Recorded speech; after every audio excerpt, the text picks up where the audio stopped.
নমস্কার বন্ধুরা, সবাইকে স্বাগতম।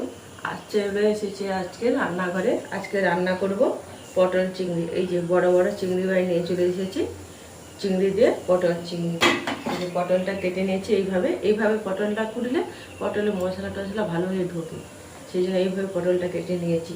তাহলে রান্নাটা শুরু করছি। পটলটা ভেজে নেব, আর আলুটা ভাজবো না, আলুটা সিদ্ধ করে নেব। একদিন আলু সিদ্ধ করে পটলটা ভেজে পটল চিংড়ি করবেন, খুবই ভালো লাগে। তাহলে কড়াইটা ধরে নেব, দিয়ে পটলটা ভেজে নেব। পটলটা ভাজা হয়ে গেছে।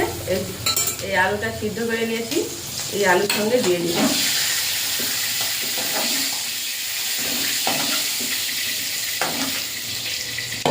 চিংড়িটা ভেজে নেব, চিংড়িগুলো দিয়ে দেবো।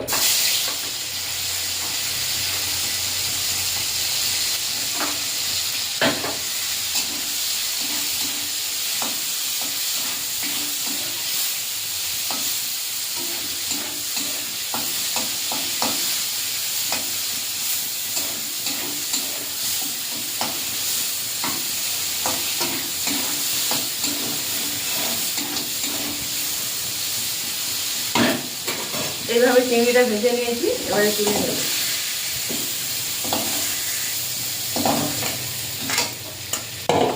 কড়াইতে তেল আছে, অল্প করে তেল দিয়ে দেবো।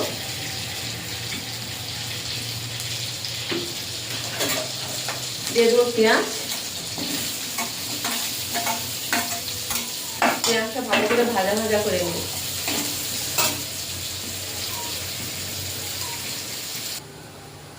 পেঁয়াজটা এইভাবে ভেজে নিয়েছি, এবারে দিয়ে দেবো আদা,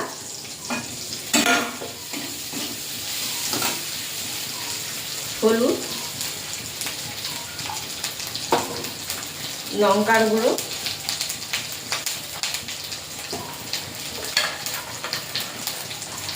ধনের গুঁড়ো, আর দিয়ে দেবো জিরে বাটা।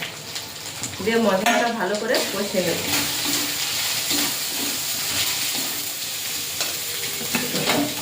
একটা হালকা করে জল দিয়ে দেব।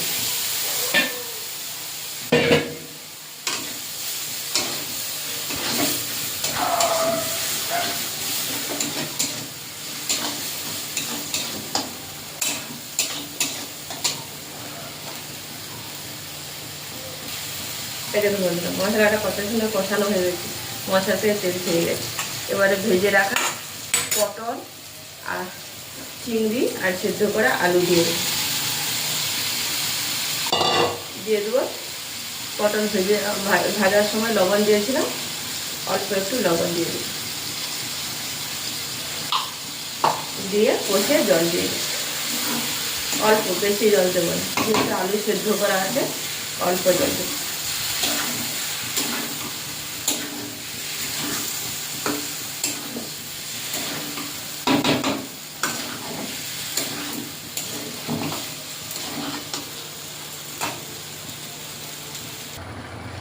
পটল চিংড়িটা হয়ে গেছে, এই দেখুন। এবারে নামিয়ে নেব।